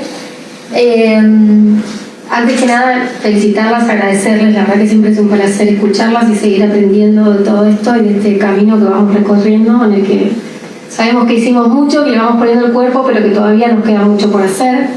Creo que hoy nos encontramos en un momento donde tenemos que estar más fuertes y más unidas, porque no estoy advirtiendo en las agendas de las propuestas de lo que vaya a venir o de quien vaya a asumir el gobierno de nuestro país que estos temas estén en la agenda. Hoy trabajo en un medio público, grandes medios públicos hoy están en manos de mujeres, creo que podemos acercarles propuestas para empezar a contar y hablar de todo esto, de todo lo que se hizo, de todo lo que tenemos por hacer, como así también acercar todas estas propuestas y todos estos temas a quienes finalmente sean los candidatos para ver qué proyectos tienen respecto a esto. Porque lamentablemente las voces que más están escuchando en realidad tiran más por tierra todo lo que hemos construido que en realidad sostenerlo y además mejorarlo y poner en práctica todas estas propuestas que nosotras venimos también trabajando. A mí es un tema que realmente me preocupa mucho, pero no lo veo tampoco muy imposible. Creo que tenemos como que activar y ir para adelante para que también del otro lado se entienda, porque también todavía nos falta capacitar un montón para que entiendan cuál es nuestra finalidad y cuál es nuestra búsqueda de equidad. Y respecto de lo que hablaba recién la compañera de los espacios, también creo que se pueden fomentar becas de estudio, porque hay carreras que lamentablemente por las construcciones sociales que tenemos las llevan adelante varones nada más. Si vamos a carreras de ingeniería, si bien hoy día hay más mujeres que hace unos años atrás, todavía no estamos en iguales. Entonces, mucha mano de obra que capaz en la industria minera hoy está ocupada por varones, nos falta todavía estar capacitadas para también ir a buscar esos lugares, que me parece buenísimo la propuesta. Creo que había un proyecto de ley dando vuelta para poder instalar el cupo en las empresas mineras y en todo lo que tiene que ver con las áreas del Estado, pero también estaría bueno esta idea de poder dar becas de estudio para carreras donde las mujeres no nos acercamos tanto, y las diversidades, para poder también generar esos espacios. Bueno, y respecto de lo que hablaba Verónica, que también hay un montón para trabajar, pero que venimos avanzando un montón, creo que en la gestión que hemos compartido hemos logrado bastante en materia de identificación de los beneficiarios finales, de la necesidad de contar con un registro.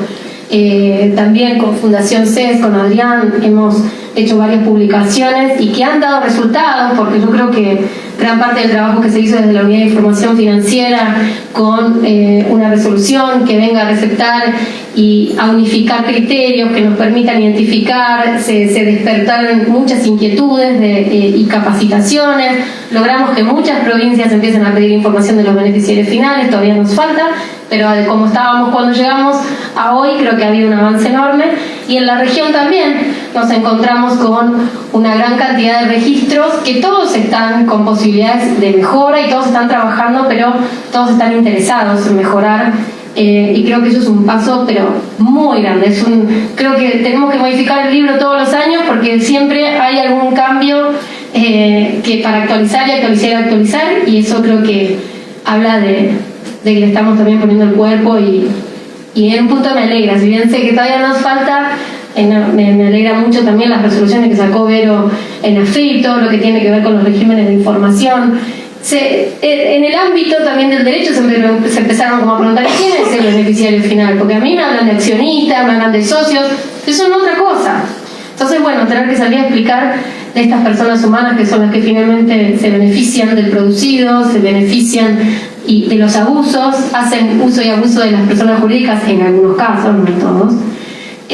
Bueno, creo que es algo también para celebrar. Hemos puesto el tema en la agenda sin ninguna duda y bueno, seguiremos trabajando para seguir creciendo en esto. Gracias. Muchas gracias, María Eugenia. Ya que hablamos de derecho, Agustina, ¿querés tomar su por acá también había un pedido. Bueno, yo sí que no me voy a parar y no puedo cortar. Bueno, yo quería también felicitar, es un gusto escuchar y mantener vigente estos temas. No, yo quería hacer comentario más breve que María Eugenia.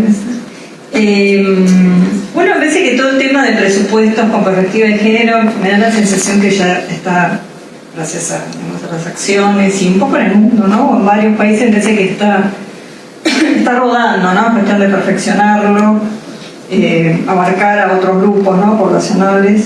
Me da la sensación que todavía está pendiente el tema de tributación, ¿no? A mí me parece que es un tema que todavía hay que trabajar sobre esta idea de que las leyes tributarias no son neutrales, o sea, hay que depurarlas todavía, ¿no? Todavía cuando hablamos de las leyes tributarias, y también gracias a las estadísticas que además hoy son públicas, bueno, las mujeres somos apenas el 25%, ¿no? Corríjanme acá las que manejan más los datos, de contribuyentes en impuestos a las ganancias, y creo que en los impuestos patrimoniales y en los impuestos, estos nuevos impuestos a las grandes fortunas aún somos menos. Entonces, un poco de estas exenciones y beneficios no los usufructuamos, ¿no? Entonces, a mí me da la sensación que ahí hay todavía, por lo menos en esos impuestos, o sea, estamos totalmente subrepresentadas, ¿no? En las leyes tributarias sí estamos totalmente o sobre representadas en la ley de impuesto al valor agregado, y ahí hay mucho también. Sé que es muy difícil, y no solamente en Argentina, trabajar sobre esa ley y tratar de establecer algunas reglas más justas, sobre todo para las poblaciones menos aventajadas, ¿no? O sea, creo que eso no es fácil en ningún país, y creo que nadie encontró la fórmula para tratar de solucionar ese tema. Ese me parece el primer punto. Creo que ahí todavía, y creo por otro lado, lo escuchaba otra vez, no, le robé la idea o me quedó a mí como punto en una charla una mexicana. Me parece sí que desde el feminismo, desde la fiscalidad, nos hemos ocupado más de la mujer joven, que es lógica, porque es la que tiene que todavía conseguir trabajo, la que está desempleada, la que trabaja en términos de informalidad, de la que tiene hijos pequeños, pero no nos hemos ocupado mucho de la mujer grande, ¿no? Desde la fiscalidad, que también tiene un gasto grande, ¿no? Y creo que desde la fiscalidad feminista el tema de la menstruación, gracias por supuesto a acciones como las de, y seamos también generosos con las provincias, que iniciaron también muchas políticas, y no solamente los argentinos, otros países también, las provincias también, algunas con más éxito, otras con menos, con ayudas directas, con desgravaciones, bueno, con todas las combinaciones que hay. Colombia también, buenos ejemplos en esto. Pero me parece que también hay un capítulo ahí de la mujer vieja, de la mujer grande, que también tiene un gasto enorme, ¿no? Del otro lado de la vida, mujeres con muchos hijos, con pisos pélvicos vencidos, mujeres que se han dedicado a cuidar, mujeres que no tienen ingresos porque se han dedicado, ¿no?, a quedarse en la casa, cuidando a los hijos de las mujeres que sí salieron a trabajar, que tienen, no sé, gastos en apósitos, y no sé, la verdad que no sé, les confieso que no sé, es un capítulo que yo escucho poco, leo poco, pero me interesa mucho. Entonces, bueno, creo que también hay un tema, creo que sigue habiendo temas, ¿no? La otra vez hablaba una amiga, bueno, a veces se hace reiterativo, yo me escucho a mí misma reiterándome, o sea, no hablo por ustedes, no hablo por mí, pero bueno, porque también hay que ponerse a pensar en qué otros temas. La solución, por supuesto, no la tengo, pero de esto se trata de estos foros, ¿no? De ponerse a pensar, de escuchar otras ideas que otros pensaron, y bueno, creo que eso es sumamente enriquecedor, así que muchas gracias. Sí, gracias. Gracias. Increíble, pero realmente me impactó el pánico. Es decir, a pesar de que todo el día hemos estado hablando de esto, escuchando que hay una fundamentación teórica, que esto no viene de sí porque sí, que tenemos una economía feminista que fundamenta todo esto, que sabemos que la regla fiscal friega, que sabemos que los acuerdos los acuerdos de países, que ya tenemos experiencias, digamos, lo que tú planteabas, lo que ustedes están haciendo. Yo decía, pero ¿por qué estamos tan encerradas? Mire, en Colombia pasó una cosa de la potencia que tiene la fiscalidad. En Colombia, realmente el estallido social del 2020 que tuvo varias ciudades del país completamente para hace un par de semanas fue la gota que rebosó la copa, fue una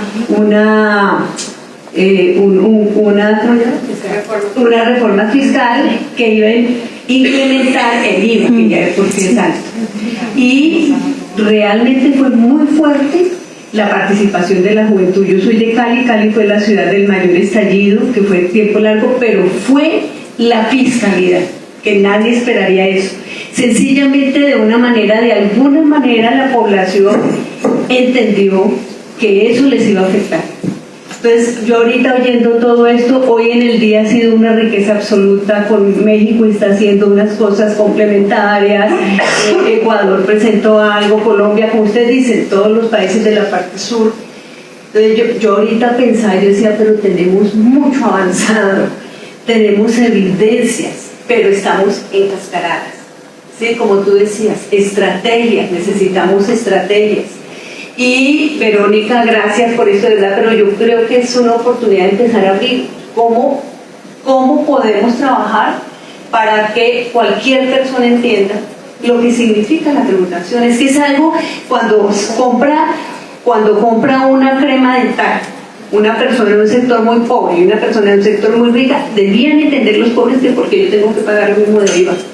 Sí, como por dar un ejemplo, cuando es algo cotidiano, que no piensan que sí, pero lo necesitamos. Entonces, yo diría uno de los puntos que me gustaría que trabajáramos mañana, por ejemplo, es ver cómo hacemos para este discurso volverlo de la vida cotidiana, como hemos vuelto en cierto sentido, que era muy difícil hace muchos años que en la vida cotidiana se hablara de aborto o de interrupción de embarazo. Hoy en día todo el mundo lo dice sin ya asustarse, pues tan horrible.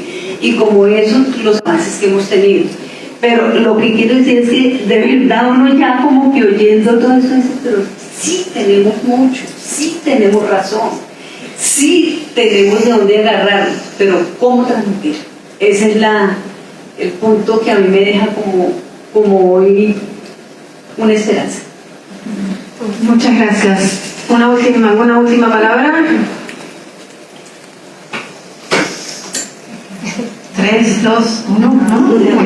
Les devuelvo entonces a la mesa un minutito cada una para a lo que quieran reaccionar y quien quiera reaccionar. Yo muy cortito en lo de respecto a lo que planteabas. Nosotras somos feministas, tenemos en general un enfoque heterodoxo, no pensamos que bajando los impuestos laborales, que bajando las contribuciones patronales, eso va a generar más empleo en general. De hecho, estamos con problemas de salario, estamos con problemas de ingresos, digamos, en Argentina, o sea, de incremento del salario real, pero no estamos con problemas de empleo. Estamos bastante cerca, de hecho, del pleno empleo, o sea, estamos con 6% de desocupación, o sea, como que, y en especial las mujeres nos está dando sistemáticamente todos los trimestres, o sea, me río, pero porque parece, o sea, siempre está dando el más alto en 20 años desde que se tiene el registro estadístico, o sea, siempre nos está dando el mejor trimestre en mucho tiempo, en especial las mujeres, y sobre todo, incluso estábamos haciendo el corte de las mujeres jóvenes. Lo que nosotras sí pretendemos hacer es justamente poder utilizar la cuestión de los impuestos para, por un lado, plantear la discusión acerca de la segregación horizontal en nuestro país y los problemas que eso implica para las mujeres, y de algún modo acompañar los incentivos, digamos, es decir, si vos vas a contratar un varón o una mujer, bueno, tenés más incentivos para, en este sector puntual, contratar una mujer. Pero eso está muy lejos, digamos, de democratizar la desocupación, digamos, porque ahora justamente la democratización no es un problema, y porque la verdad que nos preocupamos por aclarar que nuestro enfoque no es hay que bajar los impuestos para generar más empleo. Digamos, eso está clarísimo, o sea, casi nadie creería, digamos, que desde el gobierno y del Ministerio de Economía sostenemos o pensamos eso por un lado. Pero por otro lado, lo que sí me parece importante es que no necesitas solamente impuestos, sino una política sobre todo que esto sí, de democratización del acceso al crédito, de acceso al financiamiento, en especial lo que decías vos, en especial para las pymes que recién están empezando, que acá se llaman emprendimientos. Acá una pyme de hasta 7 años se llama emprendimientos, y la subsecretaria del área de emprendimientos es una mujer feminista, justamente. Y entonces se preocupa, recién hace poquito, ahora ya se cerró la convocatoria, pero salió por primera vez son todos pasos pequeños, ¿viste? Pero que son importantes, o sea, porque sirvió para visibilizar cómo las mujeres tenemos muchos más problemas para arrancar los emprendimientos, para tener la confianza incluso, para tener las redes, para tener el tiempo libre para conocer gente que nos ayude a potenciar el emprendimiento, el tiempo de trabajo, digamos, o sea, así de no cuidados para poder llevar adelante el emprendimiento, y también el tema de poder acceder, de poder pedir plata, ¿no? Entonces, en ese sentido se creó una línea que se llama Emprender Mujeres, que tuvo un financiamiento de 1.000 millones de pesos, que es exclusivamente para emprendimientos encabezados por mujeres, o donde el 50% de la empresa, o más del 50%, perdón, son mujeres. Eso por un lado. Y después, por otro lado, salió una línea también de financiamiento para pymes, para poder fortalecer o crear, en realidad, más que nada, espacio de cuidado, porque hace poco salió una reglamentación de la ley de contrato de trabajo, que es una ley que está desde el 74 y nunca se había reglamentado ese artículo, que justamente establece esto de la responsabilidad de las empresas, que me parece muy importante poder plantearlo. Va a haber mucho esfuerzo para que efectivamente se pueda implementar, pero yo creo que vale la pena hacer todo ese recorrido y aprovechar para hacer política con los sindicatos, con las compañeras mujeres sindicalistas, con un montón de gente, porque justamente ahora las empresas son responsables también de los cuidados de niños y niñas. O sea, tienen que poder garantizar los cuidados de niños y niñas para trabajadores varones y mujeres que tengan niños y niñas a cargo menores de 4 años, ya sea a través de vouchers, ya sea a través de, que es lo que más estamos peleando, de espacio de cuidado en las empresas. Entonces, digamos, como que me parece que, o sea, no se cierra, digamos, en la agenda de la tributación, sino que hay 1000 cosas más para hacer, o sea, y ahí la economía de los cuidados, la tributación, o sea, como que todo eso, digamos, se mezcla, digamos, en la realidad, ¿viste? No son temas distintos. Gracias. Bueno, sí, creo que un comentario breve, digamos, digamos, para agregar, bueno, la verdad es que en 10 minutos que teníamos cada una, bueno, uno elige que tocar y después te quedan un montón de cosas por fuera, ¿no? Entonces sí, hay cuestiones que mencionaba por ahí Agustina, ¿no? En respecto de la tributación, yo creo que también en realidad es una discusión mucho más compleja y donde cabe meterse en todos los aspectos, ¿no? de ella. De hecho, también AFIP, el Instituto de AFIP hizo un excelente trabajo de diagnóstico y bueno, y solo más allá, digamos, de las conclusiones, la disponibilidad del trabajo, ¿no? Pero creo que también está bueno, digamos, que a nivel de un organismo tributario bastante masculino, digamos, en sus políticas, más allá de quienes estén a cargo en cada momento, en realidad que esto se esté discutiendo desde dentro de AFIP. De hecho ya eso, desde la administración tributaria, ya es casi revolucionario. Pero, entonces eso por otro lado. Y respecto a de la agenda internacional, también una cuestión que me quedó sin decir, pero que muchos de los organismos que están acá participan en esa discusión.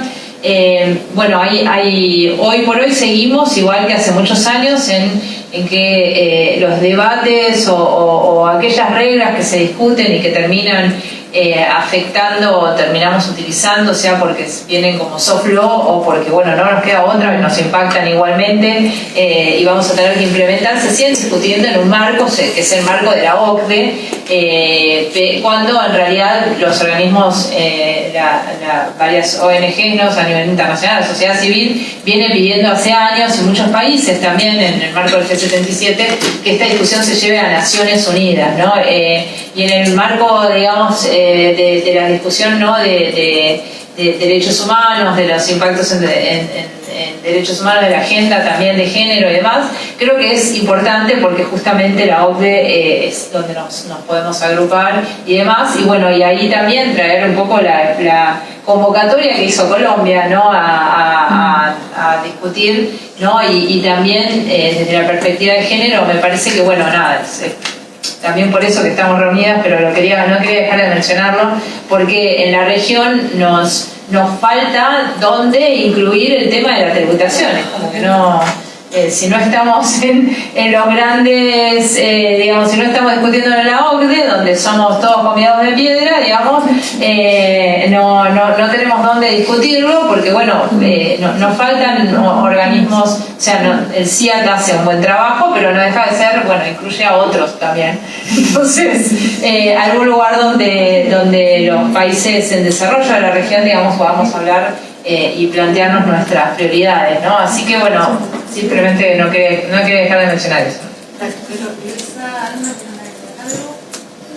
Sí, nos voy a hablar un poquito de estrategia, porque hay un tema que va a ser cada vez más estratégico, que es de la transición ambiental. Y cuando miro, por ejemplo, en Brasil ahora, en el Ministerio de la Hacienda, de género no se habla de nada, y hay una Secretaría de Desarrollo Ambiental y este tampoco habla de género. Entonces creo que ahí tenemos que entrar también. No hay metodologías, esa es la verdad. Entonces está se hablando mucho de transición justa, de la política industrial verde con perspectiva de género.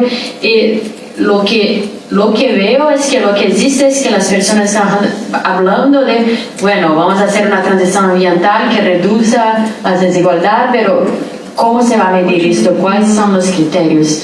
Y ahí lo que mostraste es muy importante, porque en verdad que crearon una metodología muy importante con diversas dimensiones. Y ahí también en Brasil yo veo un obstáculo que es los datos, no tenemos la encuesta de uso del tiempo, entonces como que se trata de múltiples dimensiones y ahí cómo pensar, porque estaba hablando también, si tengo la igualdad como criterio, pero igualdad de qué?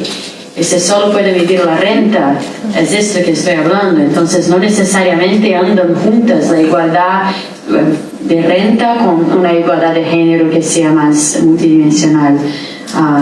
Pero no sé, solo una otra perspectiva también, porque creo que esta agenda es una buena, tenemos una ventana de oportunidad ahora en América Latina con esta ola de progresividad, pero se puede cerrar muy rápido. Entonces, ¿qué también podemos hacer que se quede, que sea como que no se destruya muy fácilmente, porque en Brasil es eso que pasó. Todo lo que fue construido por años y años y años, regredimos muy más. Bueno, precisamente yo quería hacer una referencia similar a la de Luisa con relación a la importancia de las estrategias para crear o consolidar institucionalidad en términos de muchas de las iniciativas y las políticas que nosotros podemos incidir, que den alguna certeza frente a los retrocesos. Creo que María Eugenia decía, no sabemos lo que va a pasar, y a veces los retrocesos son muy importantes. Y es lo que decía Luisa, ¿no? Es decir, en Brasil pasó, y a veces, como hemos visto tantas veces a lo largo de la historia, son retrocesos que pueden suponer especialmente retrocesos para las mujeres y las mujeres más pobres, que son insuperables, porque todos los que 40% de pobres que hay por acá o que hay en otros lados, capaz que los índices de pobreza se pueden llegar a mejorar, pero esos que vivieron en la pobreza y esas que vivieron en la pobreza, esos no se superan, ¿no? Entonces me parece eso, me parece muy importante esto de las estrategias para institucionalidad, pero también en lo que hablábamos al día de hoy de la política de alianza y cómo acercar en estos temas en los movimientos sociales para tomar conciencia y saber que tenemos que defender, porque a veces nos olvidamos de las conquistas, cuánto costaron y que se pueden desaparecer. Entonces eso sí me parece muy, muy relevante. Gracias. Muchas gracias, Alma, Sol, Luisa, Vero, Julieta, Majo, todas quienes pusieron el... Sí, Majo. Quienes pusieron de nuevo el cuerpo para organizar este encuentro. No sé si hay algún mensaje que tengamos que pasar, logístico, para después, para mañana. Y las que estamos reunidas mañana. Mañana seguimos echando humo de nuestros planetas. Muchas gracias a todos por acercarse y seguimos conversando.